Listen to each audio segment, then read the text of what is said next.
la vie de la jeunesse de cette église. J'ai vu des jeunes dévoués. J'ai vu des jeunes dans l'amour du Seigneur. Et j'ai vu une église en mouvement. Est-ce que les jeunes peuvent faire une acclamation pour le Seigneur? Alléluia. Amen. J'ai vu les différentes prestations. Et j'ai compris que Dieu était à l'œuvre.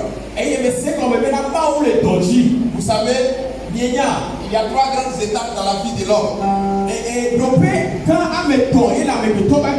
y a l'étape de l'enfance. Il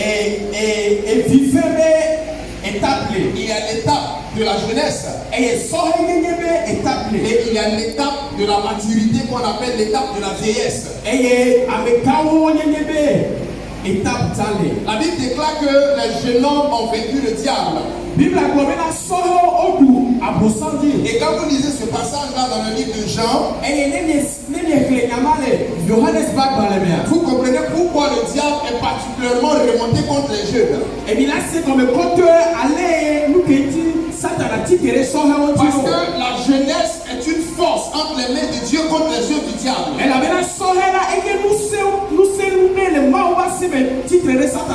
même temps, la jeunesse est un inconvénient pour le jeune lui-même. Parce que la jeunesse est une faiblesse pour le jeune homme. Parce que le jeune homme se croit tout permis. Il pense qu'il a le temps de tout faire. Lorsque tu vas annoncer l'évangile, le jeune estime que ce n'est pas pour lui l'évangile. Parce qu'il peut encore vivre sa vie. Mais il oublie qu'à la mort, les péniclins, il n'y a pas un âge pour mourir. On peut mourir à tout âge.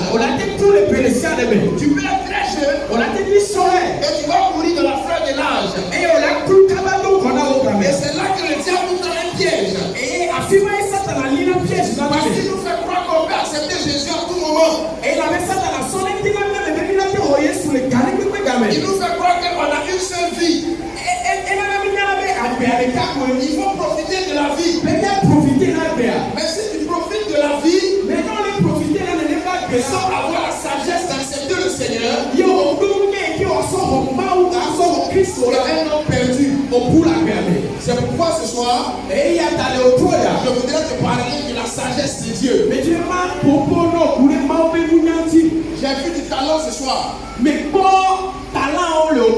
vu de la jeunesse ce soir. Mais ce talent-là et cette jeunesse-là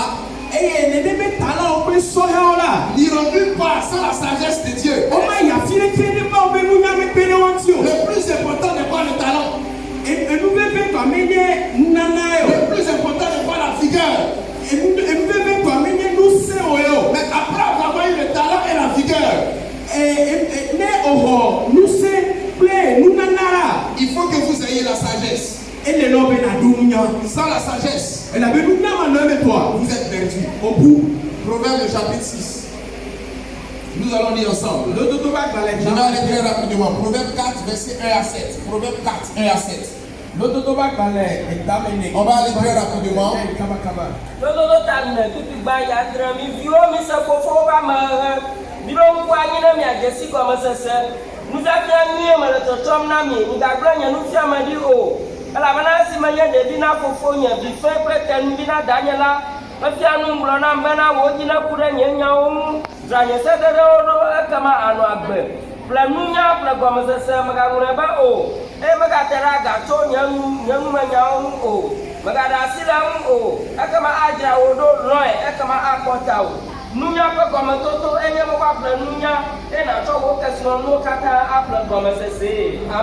Amen. Je n'ai rien compris, hein. C'est Amen seulement j'ai compris dans tout ce qu'il dit. Amen. Que le nom du Seigneur soit béni. Vous savez, la sagesse c'est la capacité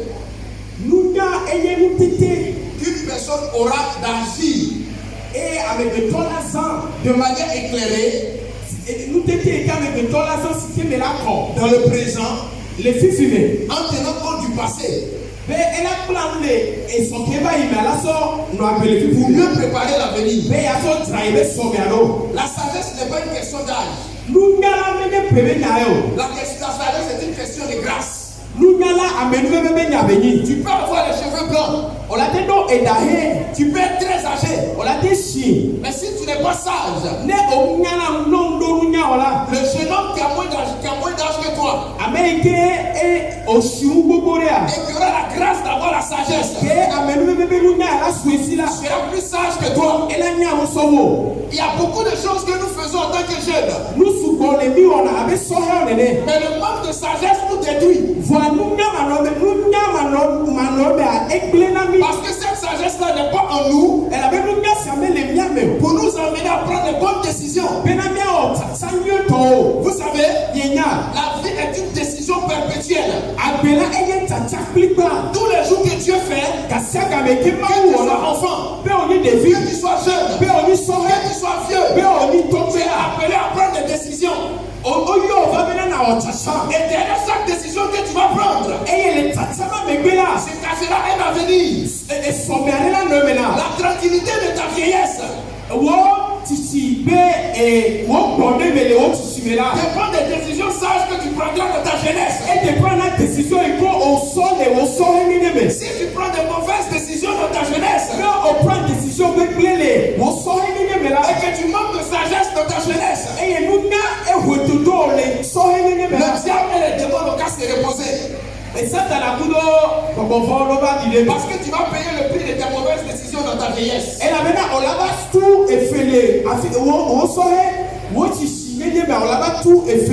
Les décisions que en tant que jeune, lorsque tu nais en Afrique, la vie te mène un zéro.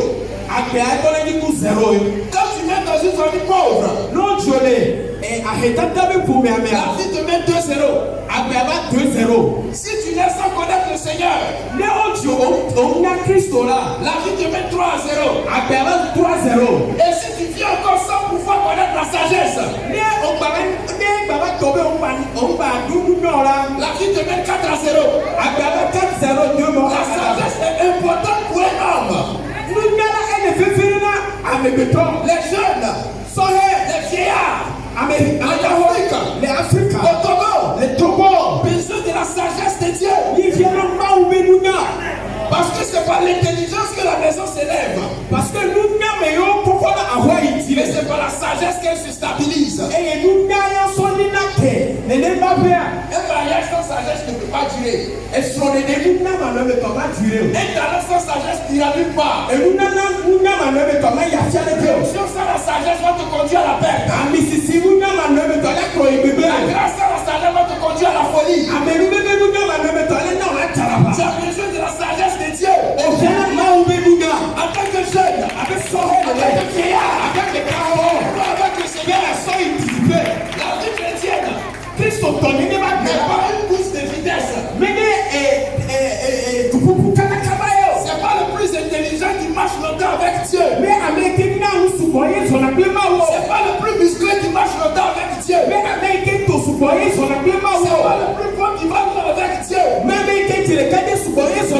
c'est celui de la sagesse éclairée qui marchera longtemps avec le Seigneur.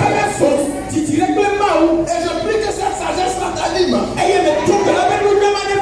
Si cette sagesse ne t'anime pas, le diable va te détruire. Le péché va te détruire. Ta marche chrétienne sera une marche de courte durée. Lorsque tu lis la Bible, la Bible t'enseigne la sagesse. Et la Bible se sert de certains animaux pour t'enseigner la sagesse. La Bible parle de la sagesse du serpent. La Bible déclare que le serpent passe sur Roger. Et personne ne voit la grâce du serpent. La sagesse du serpent doit t'apprendre à être discret. Les jeunes aujourd'hui ne sont pas discrets.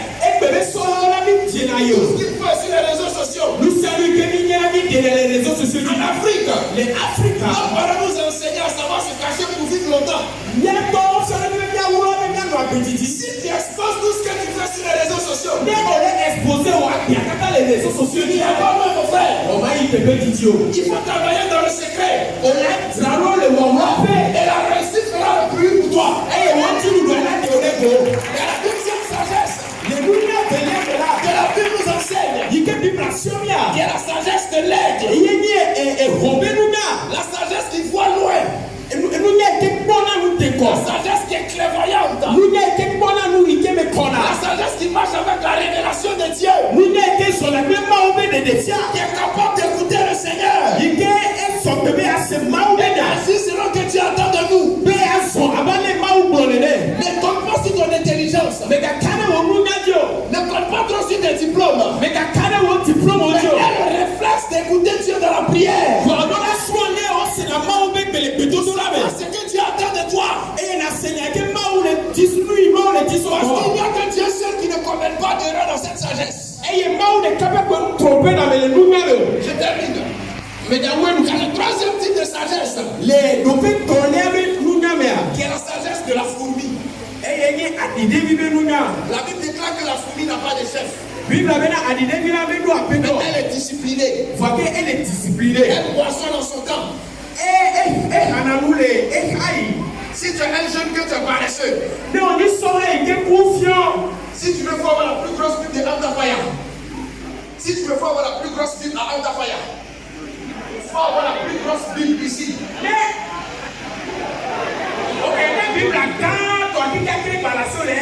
Si tu es paresseux, tu n'auras rien. Parce que la Bible déclare que celui qui ne mange pas, celui qui ne travaille pas ne mange pas. La sagesse de la fourmi doit t'emmener à travailler sans qu'on ne te dise va travailler. Elle doit t'emmener à être discipliné. C'est pas parce que tu es jeune que tu es moins. Tu dois être discipliné. La Bible déclare dans les derniers temps, je répondrai de mon esprit sur toute chair. Les jeunes filles prophétiseront. A investir sa grâce dans les jeunes. Et le problème des jeunes, pas la sagesse de la fourmi. Ils sont très indisciplinés. Dès qu'il fait tomber deux personnes sous l'onction,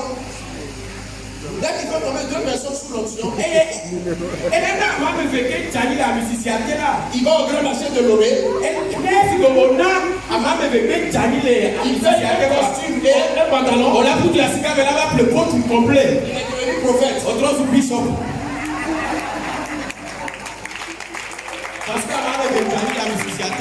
Amen. Frère, la sagesse de la fourmi va t'enseigner une chose. Et je finis par là. Une branche ne peut jamais être plus grande qu'un arbre. La branche que suit l'arbre qui a l'impression d'être plus grande que l'arbre. Le jour où on va la couper, elle verra sa vraie taille.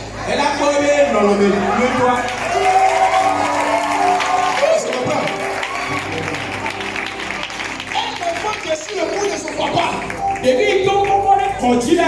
ne doit jamais penser qu'il est plus grand que son papa. Un jour, son papa va le descendre du cou. Il verra sa vraie taille. Amen. Je suis descendu du bonheur pour que vous voyez ma vraie taille. C'est la pensée que je suis ici. Il a pensé que je suis trop grand. Quand j'étais derrière la chaîne, tu ne me voyais même pas. La sagesse de la fourmi va t'amener à connaître tes faiblesses. À connaître tes forces. À savoir quand agir. À savoir quand ne pas agir. Parce qu'avec Dieu, tout ce qui se fait avant le temps est une malédiction. Et tout ce qui se fait après le